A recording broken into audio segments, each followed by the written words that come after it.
নমস্কার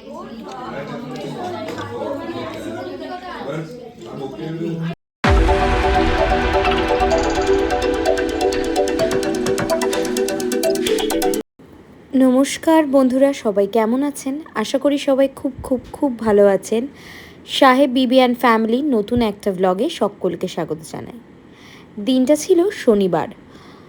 বেশ বেলা করে হঠাৎ করে দেবাশিস বলল, চল আজকে বাইরে কোথাও খেয়ে আসি।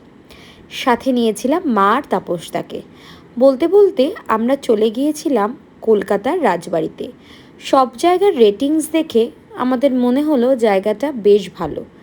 সেই জন্য দুপুরের খাবার অর্থাৎ লাঞ্চ করার জন্য ওখানে পৌঁছে গেলাম। তো ঢোকার সাথে সাথেই দেখলাম সুন্দর করে আমাদেরকে বরণ করা হলো, বেশ ভালো লাগলো। কিন্তু ভেতরের অ্যাম্বিয়েন্সটাও ছিল কিন্তু সুন্দর। আমি কিন্তু শুরুতে তেমন কোনো ভিডিও করিনি, আসলে অনেক গেস্ট ছিল, কারোর প্রাইভেসি তো নষ্ট করাটা উচিত না। তারপরে আমরা ওপরে গেলাম, ওপরে গিয়ে একটু বসা মাত্রই আমরা আমাদের থালি অর্ডার করলাম। থালির অর্ডার অনুযায়ী চলে এলো ওয়েলকাম ড্রিঙ্কসে 7টা ঠিকঠাকই ছিল। তারপর ভাবলাম বসে বসে কি করব, আপনাদের সাথে শেয়ার করলাম ওখানকার থালির প্রাইস আর থালির আইটেমগুলো।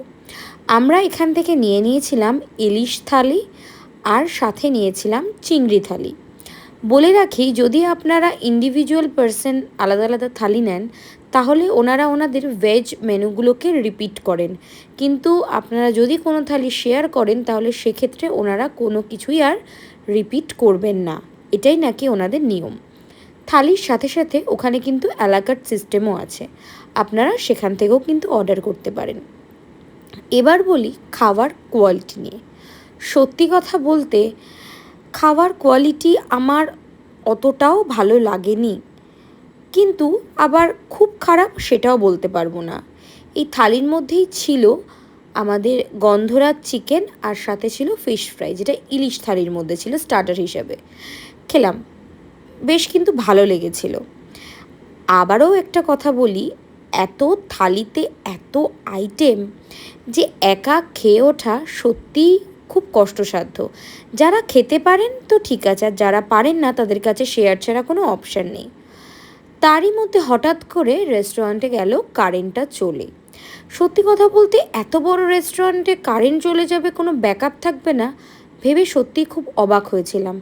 তো শুনলাম সিএসসির কিছু ফল্ট, এখন 1 ঘন্টা কারেন্ট আসবে না, অগত্যার গতি এরকমভাবে ফোনের ফ্ল্যাশ লাইট জ্বালিয়ে খেতে হয়েছে, কারণ মাছের কাঁটা বাজবে কী করে মা, তার মধ্যে আবার ইলিশ মাছ।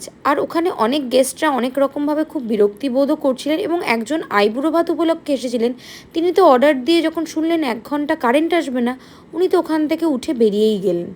তারপর ওয়াশরুমে যখন হাত ধুতে যাওয়া হলো, গিয়ে শুনলাম বাথরুমে নাকি জলই নেই হাত ধোয়ার মতো। তখন ওনারা কী করলেন, আমাদের ফিঙ্গার বোল এনে দিলেন, তো ওখানেই আমরা হাত ধুলাম। তারপর আমাদের ডেজার্ট দিলেন। তো ততক্ষণে কারেন্ট চলে এসেছিলো অবশ্যই। তো বেরোনোর সময় চেষ্টা করেছিলাম অ্যাম্বিয়েন্সটা তুলে ধরতে। সত্যি কথা বলতে এত রেটিংস এত রিভিউ দেখে গেছিলাম, কিন্তু মনোপুত মোটেই কিন্তু হয়নি। ফলে এটাও বলে রাখবো, যারা যারা ব্লগ করেন আপনারা সত্য তথ্যটাই কিন্তু দিলে সবার খুব উপকার হয়। তো আমি চেষ্টা করলাম আমার যেটা লেগেছে আপনাদের সাথে তুলে ধরতে।